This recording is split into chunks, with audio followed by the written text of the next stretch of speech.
Hey, babe. Miss you. Thinking about you. How about me going to a meeting and doing this before I go?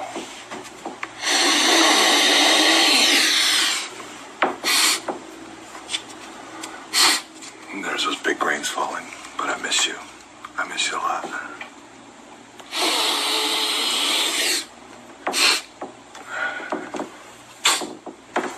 What do you think? Crazy? No, babe. It's gonna be a while before we can do this again. Because I know you're gonna keep that baby.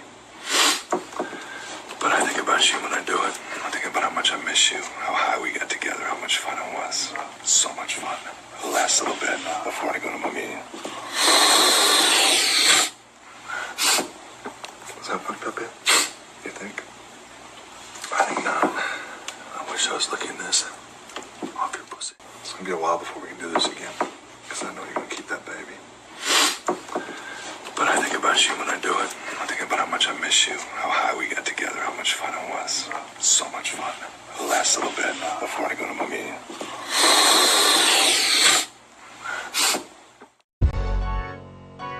Umbrella. She's up. Whole nother level of shit you can't even understand. What is good, my people? We are live, back again with another episode of The Forecast. Now, I don't know how many of you remember the young brother Deandre Harris.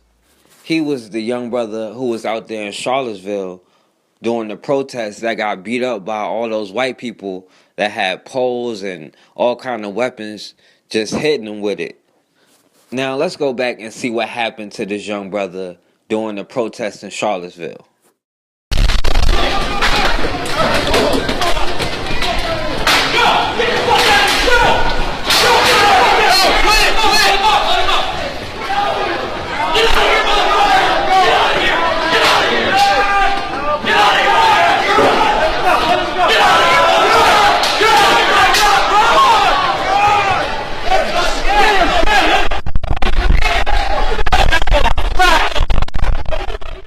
Now, after Deandre Harris gets out of the hospital after being jumped by 6 or 7 white people with weapons on them during a Klan rally, he decided to go press charges on those people who beat him up. So after the Charlottesville police investigate the situation that, he has video evidence for, we've been getting video evidence for decades now. Now, the Charlottesville police investigation led them to actually press charges on Deandre Harris. He went to the police to press charges on people who jumped him in a group, used weapons to beat him up, caused severe damage, hospitalized him, and they issue a warrant out for his arrest. A Virginia magistrate has issued an arrest warrant for a black man who was beaten by white nationalists in Charlottesville in August. 20-year-old Deandre Harris is reportedly accused of attacking one of the men in the group that beat him during the demonstrations August 12th. Anti-racist protester Heather Heyer was killed by a driver who rammed into a crowd. Harris's attorney, Lee Merritt, said the charges were clearly retaliatory and that his client would turn himself in within 24 hours. Harris raised $166,000 on GoFundMe for his medical expenses in the wake of the attacks. The police say Harris is wanted for unlawful wounding and he is currently not in custody. Now, which one of these thugs that was beating him up was unlawfully wounded? I didn't see any one of them with a bruise, blood, or anything. What exactly did he do that wounded somebody? And can you show me this person that was wounded?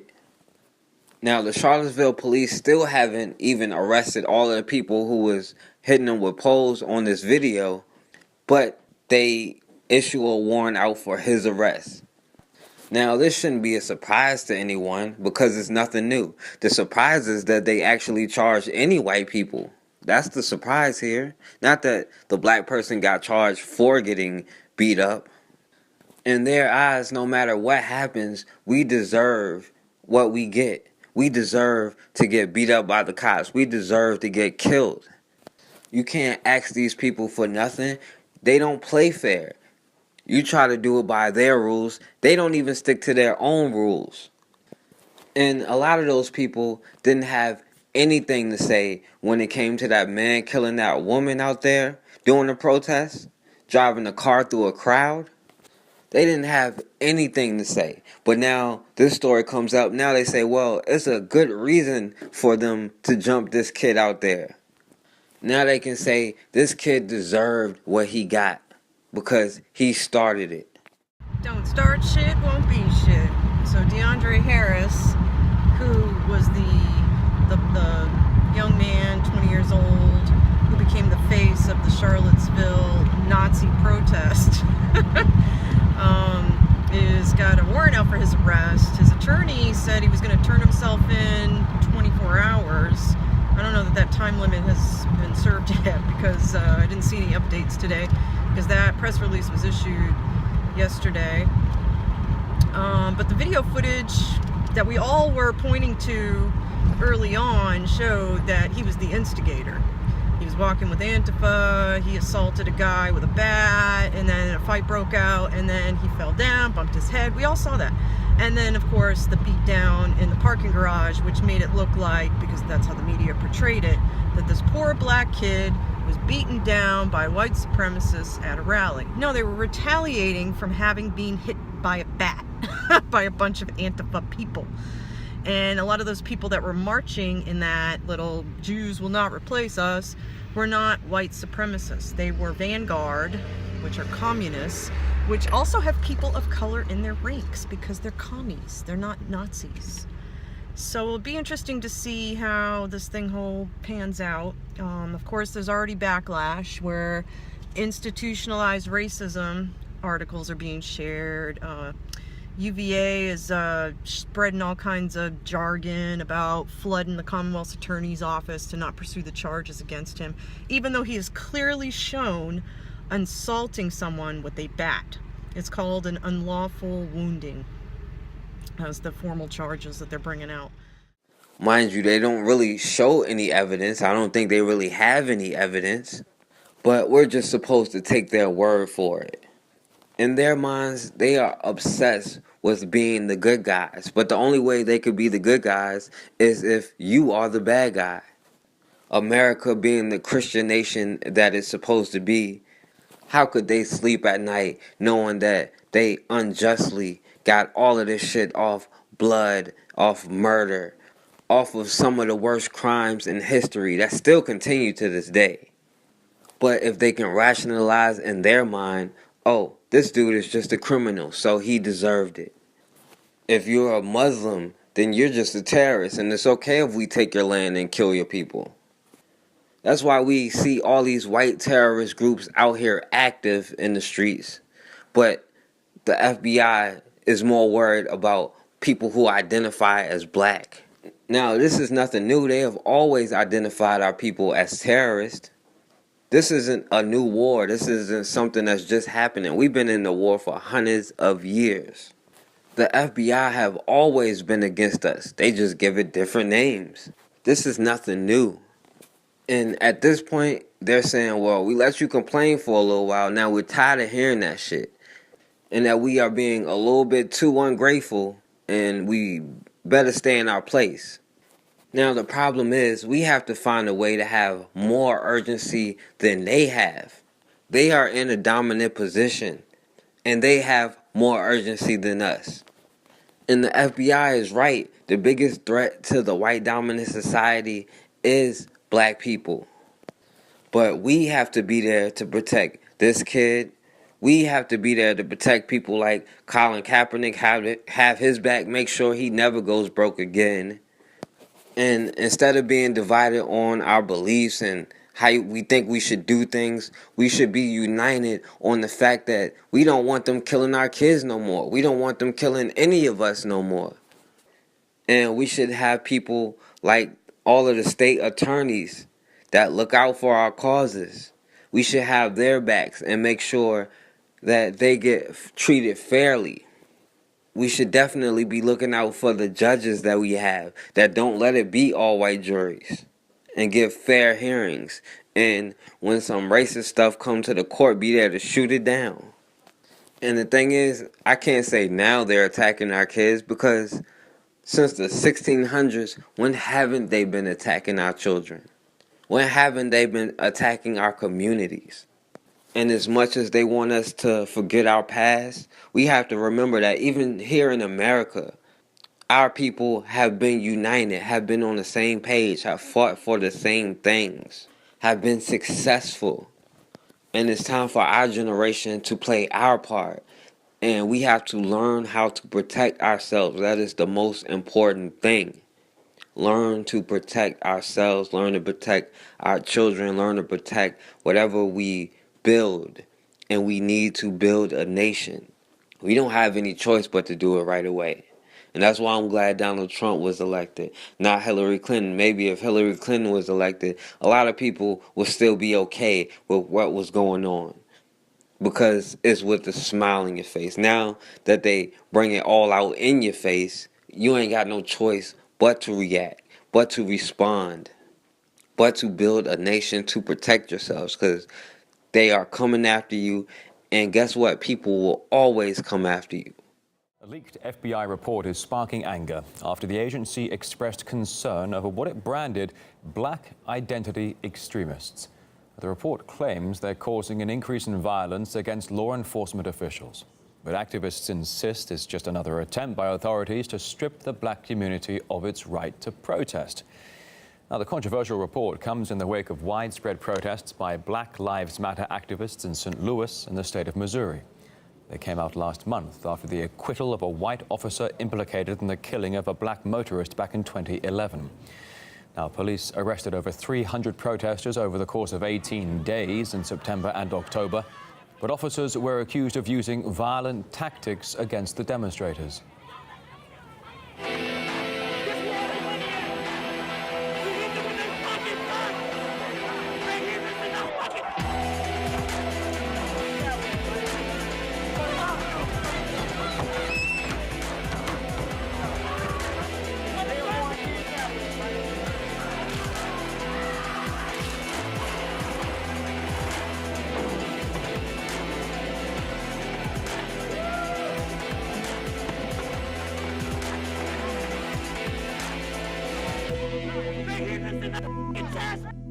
Officer Jason Stockley was charged with the first-degree murder of Anthony Lamar Smith in 2011. The officer said he saw Smith holding a gun and felt he was in imminent danger. But prosecutors accused Stockley of actually planting a gun in Smith's car after he shot him.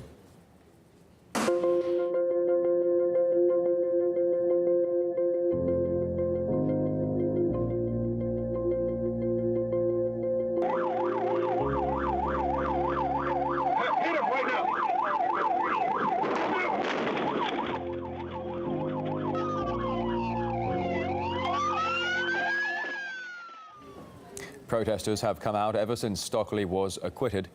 And we spoke with one of the protest organizers who accuses the police of a military-like response.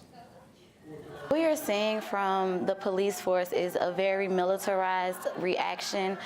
We've been tased, we've been maced, we've seen kettling, which is when they block us in from all sides and do mass arrest of 100 to 150 people, people that have not been a part of the protest, that just happen to be in the area. And while they've been arrested, they have gotten maced, they have been sitting in jail for 24 hours, and then a lot of times they get released without any charge against them. So what we are seeing is a police force that is governing how we express our First Amendment rights. And when they get tired and when they get upset, they militarize that against the people. You will not replace us! You will not replace us! You will not replace us! You will not replace us! A group of white nationalists held a torch-lit rally in downtown Charlottesville Saturday, 2 months after an Ohio man allegedly killed a woman when he drove his car into a crowd of counter-protesters. Alt-right activist Richard Spencer was reportedly at Saturday's march protesting the fate of a Robert E. Lee statue. A court recently blocked its removal after a recent legal challenge. Police say the rally lasted about 20 minutes, then the white nationalist group left. It's funny to hear a female talk about routes, like, it's funny. Cam Newton is being dragged this morning after making a sexist remark towards a female sports reporter. Watch what happened during Wednesday night's press conference when Jordan Rodriguez asked the Panthers quarterback about running routes. Devin Funchess has seemed to really embrace the physicality of his routes and getting those extra yards. Does that give you a little bit of an enjoyment to see him kind of truck-sticking people out there? It's funny to hear a female talk about routes. Like, it's funny. But fun is coming along, man. We're gonna. This is a big game for him. According to Jordan, she even saw the athlete in the locker room a few minutes later, and he didn't apologize. The fallout, meanwhile, has already led to Newton being fired by Oikos Greek Yogurt. The brand released a statement that read, "We're disheartened by Cam Newton's behavior, which we perceive as sexist. We shared our concerns with Cam and will no longer work with him." Interestingly enough, the reporter up in arms over Cam shading her is a huge fan of racism and doesn't mind using the N-word on social media. In a series of tweets now deleted, she reveals just how much she enjoys her racist father making jokes about Native Americans. And if that's not disgusting enough, she posted another tweet using the N-word. She tweeted, "The earth moves at 450 miles per hour. That's 10 times triller than NASCAR. Dale Earnhardt's a bitch." After the tweets started making their way around the web, she released an apology on the social media website. She wrote, quote, "I apologize for the offensive tweets from my Twitter account 4 or 5 years ago. There is no excuse for these tweets and the sentiment behind them. I am deeply sorry and I apologize." Cam has remained silent, but we want to know, should he apologize? But more importantly, if he got fired, should the reporter be let go for publicly making racist remarks? We talked about this yesterday. And I said, you have to be careful playing the role of the martyr. Remember, I said, don't do any interviews. Don't make it about you. But she did respond to what he said on a tweet. She said, I don't think it's funny to talk about routes. It's my job. Okay, that's fine. Little crackback. All right, good. Then she did track him down. Crackback. And was looking for him up with that crackback. Looking for some sort of apology. And she said that Cam did not apologize to me. So that perpetuated the story a little bit. Someone did a deep dive and found that Jordan Rodriguez was back in 2012. So this was 5 years ago. 2012, I believe it was. She did tweet an N-bomb, 2013. Was Twitter around in 2012? Yeah, Twitter popped up maybe 2006, 2007. This world moves fast. But way too fast. I can't believe it's Friday. But True. She was tweeting about being on a road trip with her dad and how funny it was that her dad was telling racist jokes as they were driving through Navajo land, and then shared one of the jokes with a friend in correspondence and did drop an N-bomb. Yeah, boy. It's funny. So, Nick, the way I see this, Cam made a mistake. She's in trouble. She fired. You gone. Poor girl. See you, lady. Poor girl. Poor girl? Yeah, I feel bad for this girl. Why poor girl? Because she's doing her job, and Cam made a comment. Of course, I can't defend her for what she said in 2013. She shouldn't get fired for something 4 years later because Cam decided to make a joke out of her question. So yeah, but racism has a no. I said you can't. Yeah. It was a good question. That was honestly. It's like a 7-year window, but she's not at that 7-year window yet. It's like a criminal record. If I were called into our boss's office and she had a printout of this tweet exchange and handed it to me, I would expect to be fired. Yeah. And I would not blame anybody else. Thank you for the opportunity. I'll get my stuff. Especially if I'm working in the NFL. You wouldn't fight for your job? What is she going to say? I probably would. Well, I'd cry. There's no way she could could fight. Cry my way out of it. There's no way she could fight for a job. She needs to go move to a different team and city. No.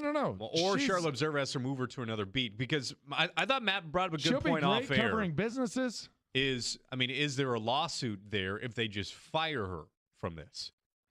I just don't think she can do her job. Maybe they can let her hang around a little bit until or go cover another beat until it proves. Sure, yeah, like high school football. I just don't think being in an NFL locker room right now. For one, I thought it was going to be wildly difficult, and I said this yesterday to continue doing her job.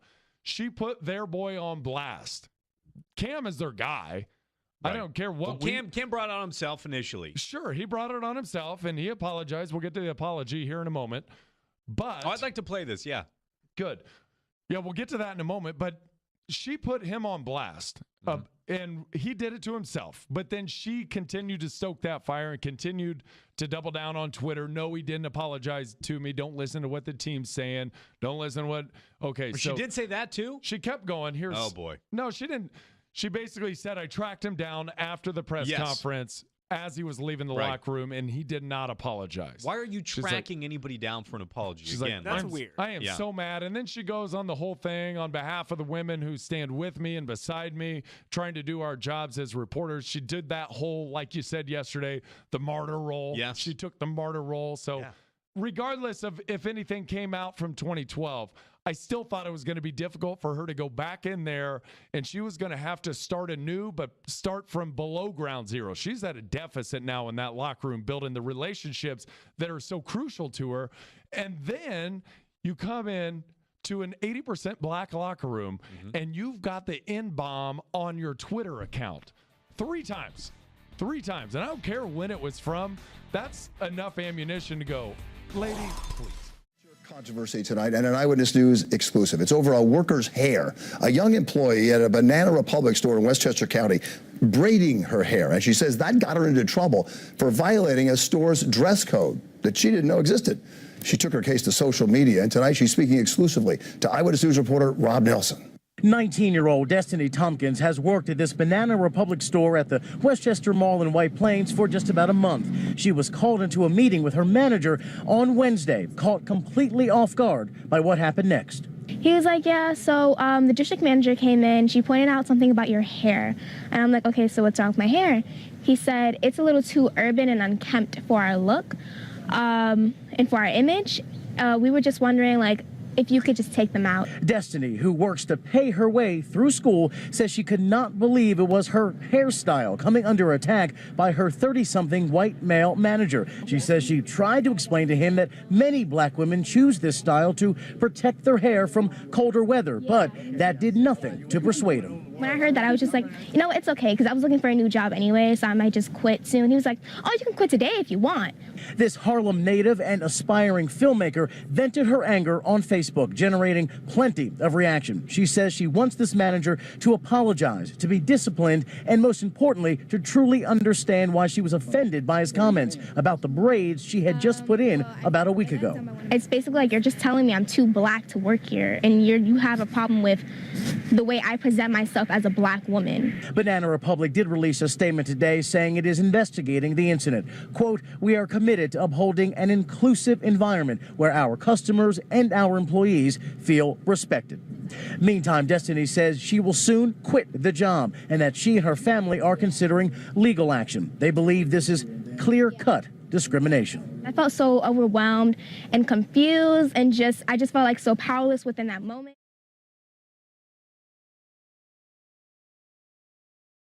All right, and we back on the forecast. So I saw a lot of people out there protesting that restaurant, Houston's, after a brother tried to get service, but they wouldn't accommodate him, and the restaurant wouldn't let him come in. So let's see what happened. It's just not something that we do. I mean, I'm not going to lose my job. Where does it say that? I want to see it written. Okay.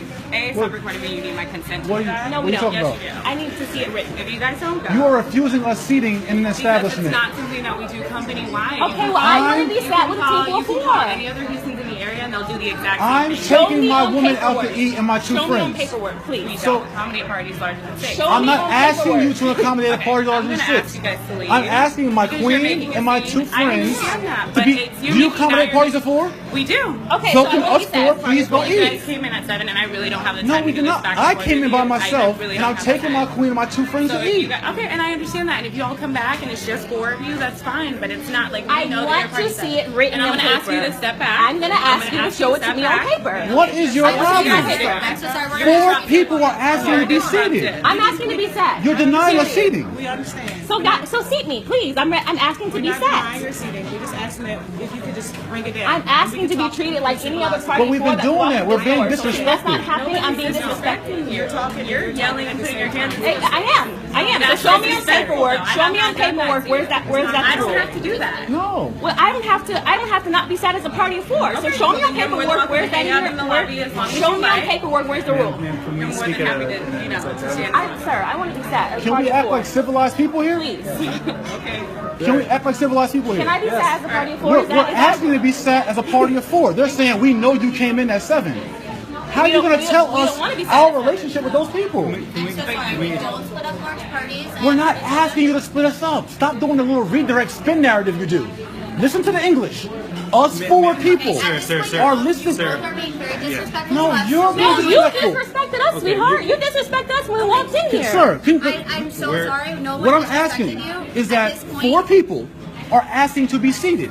I'm not speaking on behalf of any other people, but four people. So are we all clear on that?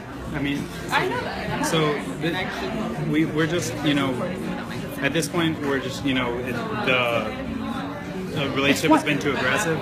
So we're just gonna, No, it has been too aggressive. You denied us seating. Just because, this has been aggressive. Like, Why are you guys denying us seating? You guys were in a lawsuit is what you want. So that's Why? But on what grounds are you denying us seating? I don't understand it. Because we're being aggressive, so we're trying to, we're just. But no, I'm talking initially, the aggression is because of the discrimination that's happening. You guys can go to a different place. I don't appreciate how we've been. But why are you discriminating against us? We're not discriminating. You are discriminating against us. You are. I want to be fast at party 4. We come here all the time. You're not going to yell at me, and at this point, we're not going to do it. But why are you discriminating against? If you discriminate against me, yes, I'm going to be aggressive. Can you please lower your voice?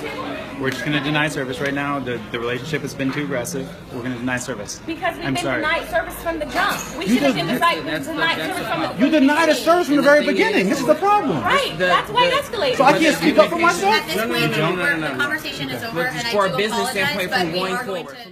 All right, so this brother tries to bring his people to this restaurant, and they say, well, it's 7 of you. We can't let you in. And so by the time in this video, the other people had already left. He said, well, you know what? It's just 4 of us, and they still would not let him in. Now, it's people out there trying to protest, trying to get Houston shut down, and they're out in front of the restaurant every day protesting. Our streets. Who's steady? Our city. Who's steady? We'll close Houston down for the moment, indefinitely. Our city. Who's steady? Our city. Who's steady? When they figure out how to treat us, Our city. Who's steady? they can open back up. Shut them down. Shut them down. Shut them down. Shut them down. Shut them down. Shut them down. Shut them down. Shut them down. Shut them down. Not in our city. Shut them down. Shut them down. Peace Street, we on the way. They closed, ma'am. They closed, ma'am. Ain't no spinach dip today. Ain't no damn spinach dip today. Ain't no Hawaiian steak today. They closed, ma'am. How you doing? I know. Now, me personally, I kind of prefer if a restaurant say whites only, no Negroes, because it makes it way easier to figure out who not to give my money to. When these people smile in your face, you don't know who is who. And I prefer the people who are out in the open with it, so at least I know where I stand with you. So at least I know how to deal with you. Now, to me, there are 3 times that it matters if you're a racist or not. Number 1, if you work for the government in any kind of way, from politician to DA, from policymaker to police, hell, even down to the COs. It matters if it's a job dealing with the government in any kind of way. Number 2, if you're somebody like George Zimmerman who profiles a black person and kills them and can get away with it. It matters if you beat up a mentally disabled high school student and molest him and shove a coat hanger up his ass and get away with it. For months leading up to a brutal attack in the small town of Detroit, Idaho, 3 white high school football players were accused of hurling racist epithets at their black, mentally disabled teammate. In a lawsuit by the victim's family, the boy was often the target of racism and bullying. Members of the Detroit High School football team allegedly called the victim racist names, such as Kool-Aid, Chicken Eater, Watermelon, and the N-word. John R.K. Howard, the accused ringleader of the torment, allegedly pulled up a Confederate flag on his computer while ordering the boy to recite the lyrics of an N-word laced song called Notorious KKK. Detroit coaches also allegedly encouraged other players to fight the boy, at one point knocking him unconscious while other students shouted racist catcalls. The boy was also allegedly on the receiving end of wedgies and being stripped of his clothing while teammates took naked photos of him. But the abusive behavior turned worse in October of 2015. According to court documents, the victim was lured under the pretense of receiving a hug from a teammate in the locker room. He was then bent over and had a coat hanger inserted and kicked in his rectum repeatedly. The victim's injuries were so bad, he needed to go to 2 hospitals for treatment. I screamed, the boy testified. I was pretty upset. I felt really bad, a little bit betrayed and confused at the same time. It was terrible, a pain I've never felt. The victim has also received psychological treatment for increased paranoia and agitation. Howard faced life in prison with his previous charge of forcible penetration by a foreign object. He pleaded guilty to the charge injury of a child, a lesser felony charge. The sex crime charges have been dropped. He will avoid prison and jail time. Deputy Attorney General Casey Hemmer said that if the case had gone to trial, prosecutors would have proved that Howard kicked a coat hanger into the victim's rectum after another football player put the hanger there.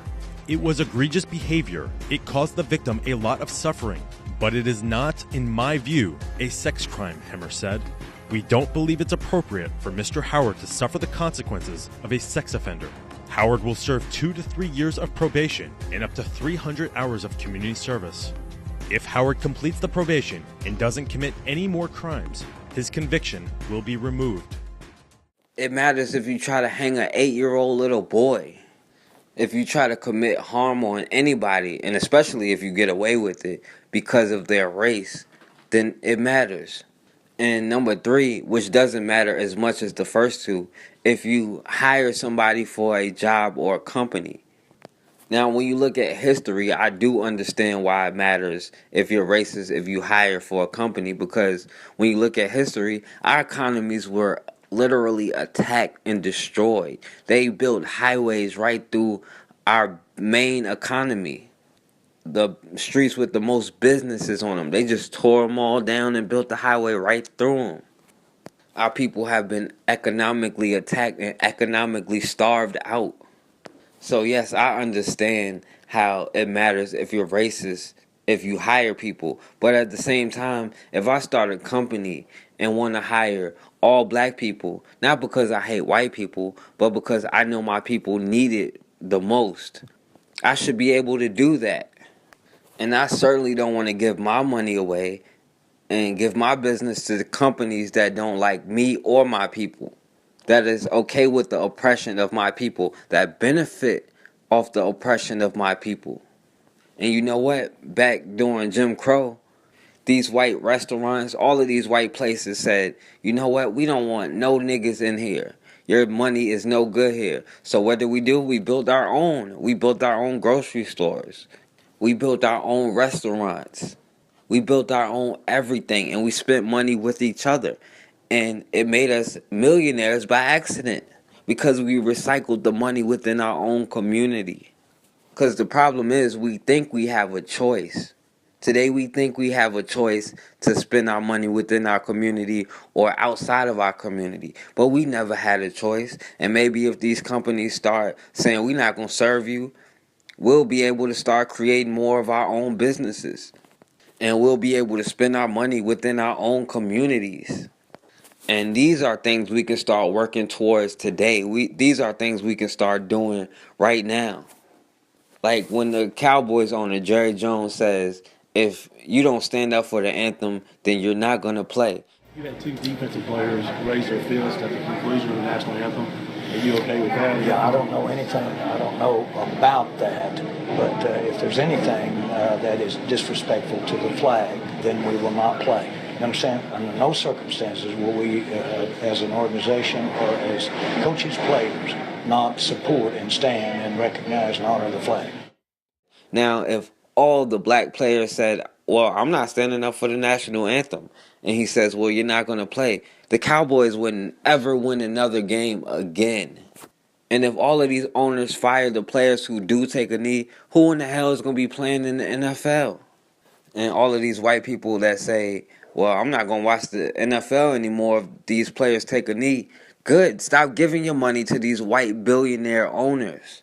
Maybe if they fire all the black players, then they would say, well, hey, we'll make our own league and we'll be the millionaire players and the billionaire owners. These people are saying, well, yeah, you have the right to do whatever you want, but I don't think you know what that right means. That right means you got to do what I tell you to do. Would be former Bear coach Mike Ditka, and he has this to say about what is going on in football right now. I think that you have to be colorblind in this country. You got to look at a person for what he is and what he stands for and how he produces. All of a sudden, it's become a big deal now about oppression. There has been no oppression in the last 100 years that I know of. I don't care who you are, how much money you make. If you don't respect our country, then you shouldn't be in this country playing football. Go to another country and play football. If you can't respect the flag and the country, then you don't respect what this is all about. So I would say, adios. But to say the First Amendment doesn't apply to black people should not be a surprise. Can you tell me one amendment in the Constitution that consistently applied to black people? Besides the 13th Amendment that says, except if duly convicted of a crime, you are still a goddamn slave. That's the only one that's been consistent. And we're acting surprised about it. But it's things that we can do right now. While they appoint us our black leaders and make these stop and frisk policies because pastors in Cleveland somewhere, at this point, it shouldn't be a surprise. It's time that we start appointing our own leaders. We can take the most successful black business people and nominate them, have a real election where we have debates and all of that, and go out and elect the people who we want to be in charge of a group that we put together strictly to fund and help grow black businesses. We all can contribute. We keep saying rich people need to do this and rich people need to do that. We all need to do something. And it doesn't matter if you're rich or poor. If you can only send a quarter, send a quarter. If you can send $1 million, send $1 million. And we make sure this group of people that we put together, we make sure that they stay transparent and we make sure they do what they say they're going to do. And we make sure we see results. We see black businesses growing. And if at any point they're not doing what they say they're going to do, just stop sending your money because it's probably been infiltrated. But it's nothing stopping us from coming together right now to build an economy. Our ancestors left us the blueprint. Our ancestors in this country have been successful with business. Now we have to be successful at protecting those businesses and protecting ourselves, protecting our children, protecting our families. And when we build businesses, that would cut poverty, which would cut crime. That would allow us to build our own schools and be able to control our own curriculums. We would be able to fund our own local policymakers, the people who are in control of who is the police chief, who is in control of the tax dollars in your area. We would be able to fund all of that. We would be able to fund our own police. When we build our economy, we would be able to build our own hospitals and be able to teach our kids to be the doctors to be in those hospitals. So instead of us keep marching, we need to take that energy and turn it into progress. We need to take the next step. It's okay to honor our ancestors and the marches they did and the things that they accomplished, but it's time for us to leave our own legacy. Let that anger inspire us to put aside our differences to be able to elect leaders who strictly is for business purposes. And there's nothing stopping us from doing it except for excuses. At the end of the day, we will never have freedom until we have our own. Yeah, what's going on here, man? Demonstration. Why is Houston's being shut down? Why can't we get spinach dip? Well, because they've discriminated against many different people. They have discriminatory policies, and you know they have histories of discrimination, even legally. Oh, not the employees that quit. That's good, man. That's good. We will not tolerate profiling, and we will not tolerate discrimination. And I mean, our dollar is powerful. You don't respect us, that's your business, but you will respect this bankroll. You understand that? We ain't gonna have it. Not here, not in our time. We work too hard, we drive too much revenue to these businesses. They will not treat us like second-class citizens. It's not gonna happen. Not on my watch, not in my time. Hell no! Hell no! Hell no! Hell no! Hell no! Show me in your policy where it says I cannot be set and I cannot split my group up and become two totally separate groups. This is the kind of activity that we will not accept in our community as a culture, and with us having buying power in this city. So, in a post that's now been deleted from Instagram, Houston's claim the charges are not only unfounded, but an intentional manipulation using social media. It went on to say it only has a limited number of tables for large parties, and it recently instituted a policy not to split up parties of 7 or more people, which means large groups may not be able to dine with them at certain times. Jemele Hill, ESPN anchor, suspended for another controversial tweet. It was just 1 month ago that she went after President Trump, saying this on Twitter. President Trump, Donald Trump, she said, is a white supremacist who has largely surrounded himself with other white supremacists. Despite widespread outrage over those comments, ESPN at that point took no action. They gave her basically a slap on the wrist for that. Fast forward 1 month later, she now takes to Twitter, going against Cowboys owner Jerry Jones and his mandate that all of his players, he said, would stand for the national anthem. She tweeted this: "Change happens when advertisers are impacted. If you feel strongly about Jerry Jones's statement, boycott his advertisers." This latest tweet, one that takes on the NFL and the people who put money in the network's pockets, has elicited a slightly different response from ESPN this time around. In a statement earlier today, the network wrote this: "Jemele Hill's been suspended for a couple of weeks, 2 weeks, for a second violation of our social media guidelines. She previously acknowledged letting her colleagues down and her company down with an impulsive tweet." So that's where we are today. Brian Kilmeade, host of Fox and Friends, also hosting Fox Tonight at 10 o'clock Eastern. I thought you came home for this breaking news. I would have come in for you, though. I know you would. But this is unbelievable, this story. Right? I mean, here's an anchor who's got a show at 6 o'clock with Mike Hill. It's having reasonable success at ESPN. Dodged a bullet, so to speak, when she did not get suspended the first time around. But now she doubles down. And when she says this, what do you expect ESPN to do? They spend $15 billion to get the NFL contract. And she's subtly, indirectly calling for a boycott of Dallas Cowboy goods, tickets. You got to be kidding me. An anchor calling out the Cowboys on a network that spends $15 billion to carry teams like the Cosmos, like the Cowboys, that makes absolutely no sense. I mean, anyone in our business knows that's going to be trouble. Or does she want this? You know, she was criticized all the way from the press room, the White House press room. Sarah Huckabee Sanders basically saying that the White House felt that it was a fireable offense to call the president a white supremacist without any basis. And, you know, now she's going to get 2 weeks essentially. She might be getting paid. We don't know, right? We don't know. But think about this. Think Progress actually had a story that has not been refuted, that after she came out with that tweet against President Trump, they said to her, "Stay off the air. You're off the air tonight." Her co-host said, "If she's off the air, I'm off the air." So they said, "Okay, fine, you're both off the air." They went into the newsroom to get another African-American host, and they said, "No, we're not going on either." So they let them go on. So that was a crisis averted, perhaps. Now what's going on in that newsroom?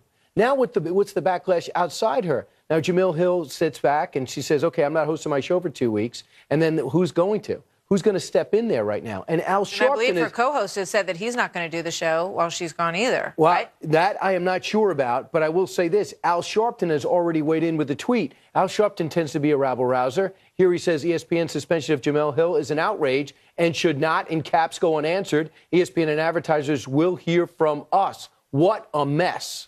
I mean, it's all a debate, you know, that's been going on for the last month or so. Now, she's very upset that Jerry Jones is essentially forcing his players to stand for the anthem. And she's saying, you know, everybody should boycott Jerry Jones for that. It's her choice, but, you know, it's ESPN's choice whether or not they want to keep her on the air, especially now that they're going after their own purse strings. Maybe I'm old-fashioned, but if ESPN hires you and they spend $15 billion, you do what they want. If you don't want that, I'm sure there's ways to get out of a contract. If the Cowboys owner Jerry Jones tells his players who work for him, even though they own 55% of the revenues, said, "Guys, I need you to stand up and salute because people are looking at this as anti-American. That hurts our product. It hurts your pocketbook, too." You do it. And the Cowboys did it, although a few fists were in the air, I understand, saying black power. He said, if I see someone not standing or showing a demonstration, I bench them. Now, what if all the Cowboys take a knee? Do you not play a game? Does Jerry Jones says we don't play today? I mean, it could come to that. I mean, he could lose a large number of players. How many of the Cowboys, you know, they all stood for the last one, right? All stood. Two, I believe 1 or 2 fists were in the air, I guess symbolizing black power. We know 23 San Francisco 49ers sat. About a third as many as 2 weeks ago when President Trump called them SOBs. Yeah, we're just getting ready for Monday Night Football tonight. What do you think the overall impact? Because it felt like this was sort of starting to dissipate a little bit, but now it's completely fired up again. Well, when the vice president came down to salute Peyton Manning's career and had his number retired and then decided to walk out when he was offended by the 23 players that took a knee, people said, well, that was a stunt. He goes, not really. My son's in the Marines. I'm the vice president of the United States. I cannot stay for this. And by the way, if it's a stunt, someone should have told Mrs. Pence, because she was wearing a Peyton Manning jersey. I'm sure she wanted to get to halftime and watch his number be retired because he's so much more than a football player, especially to the people of Indianapolis. This is getting bigger and bigger, from the NFL to individual teams and now to networks. Yep. A Cy Fair ISD senior says she was kicked out of school on Monday for not standing for the Pledge of Allegiance. Yeah, she is telling us today that this is something she has done for years, but it wasn't a problem until now. Janelle Bluto joins us live from the school with the details. Janelle? The school district has a policy saying that if you do not say the Pledge of Allegiance, you still have to stand unless you have a note from your parent. Well, this student's mother says she tried to write a note, but she was still told her daughter would not be allowed back in the school unless if she stood. This is annotating an article. It's her English homework that she finished Monday night. She was early. It wasn't due until Wednesday. So basically taking notes on an article to answer questions to it. But now it's late. And then the pledge came on and they both stood. And then I didn't. And she asked me to and I said I wouldn't. And she said, well, you're kicked out of here. India Landry is a senior at Winfern High School. On Monday, she was sent home after the Pledge of Allegiance. I've never been to a school where I was called to come get my child and no one would talk to me about what's going on. Her mother, Kizzy, says later the principal finally did talk to her. I would love for my daughter to be able to exercise her rights as well. Kizzy recorded what the principal told her, telling me that she can't come to my school if she won't stand for the pledge. It's something India has done for as long as she can remember. I don't think that the flag is what it says it's for liberty and for justice and all that. It's not obviously what's going on in America today. It's never been a problem until now. They were making rude comments saying this isn't the NFL, you won't do this here. Mom says they've tried to work it out, but then the district began citing India's grades and absences. All of a sudden you have all these issues with my child, but I'm like, if it was like this, you would address this a long time ago. Months away from graduating, India says she may only have 2 options, stand or get her diploma. She knows her decision. I wouldn't stand because it goes against everything I believe in. The district has responded saying a student will not be removed from campus for refusing to stand for the pledge and say they will address this situation internally. Now, we're only playing a portion of the recording with the mom speaking because the school has not yet confirmed the conversation with the principal. We also reached out to civil rights attorney Randall Callanet, who says this is a violation of India's First Amendment right because the school is public and therefore treated like a government. With nobody behind me. Big fucking crime, right? Big crime. A crime enough for you to come with your fucking gun pulled out, right? Right? That's big enough of a turn signal not made is a big enough of a crime for you to feel like you need to take out your service pistol, right? Right? Okay. Right? Okay. That's what's up. Try to see yourself on the internet. Fucking prick shit. That's prick shit, bruh. That's prick shit. You see, if you just came to the car and did your regular routine, I wouldn't have had no issue. I turned around to a fucking gun pointed in my face. Do you feel empowered now that you pointed your gun at me? Do you feel empowered? You feel empowered, don't you? Right? What happened? They fucked you up in school. They used to beat you up. You didn't get pussy in school. What made you feel bold to do that? I don't. And I know it's an individual. Not every cop is fucked up. But when I hear something fucked up happen to a cop, I be like, he probably had it fucking coming. Okay. Because the motherfuckers like you. Good cops get fucked up right because of people like you. Okay. You came to the car with your gun out. Okay. For what? Do you have no conscience? You don't see what the fuck going on TV? But you don't give a fuck, right? Because I just would have been another dead black motherfucker, right? And you just would have went about your business, right? Right? Right? Let's keep it real. Let's keep it 100. I have no issue if you could just be honest, right? You just would have been like, oh, a mistake happened. Right? You'd have been able to just wake up the next day, not lose a drop of motherfucking sleep. But I'd have had 3 fucking kids. 3 kids with no dad. Dad a criminal? Nope. Dad a thug? Nope. Dad shot dead by a cop, made a mistake. Because you want to come with your gun drawn.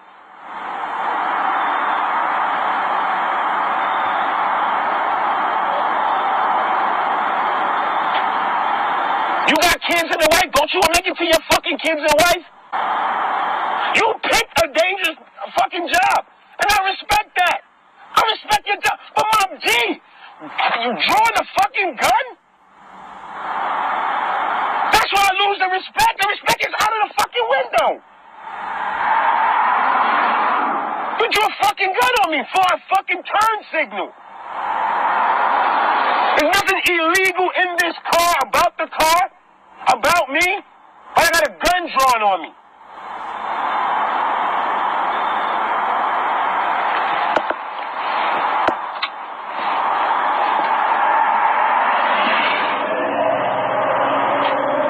Shit is fucked up, man.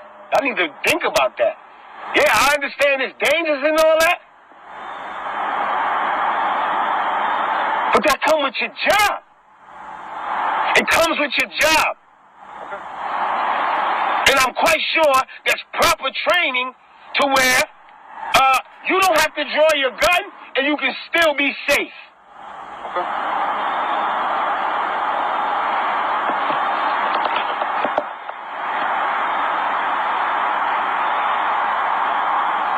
Pathetic, man.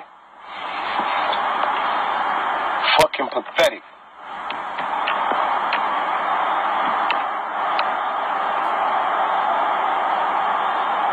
Even the motherfuckers who be wanting to have respect for y'all, man, and kind of can understand the shit that y'all got to go through being cops. But y'all be going too far, y'all.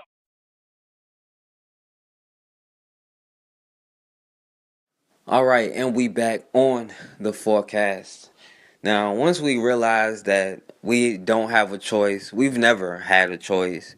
We've been in the same position for hundreds of years, and nothing's going to change until we put whatever differences that we have to the side for the things that we can all agree upon, like our children not getting harmed or us having an economy.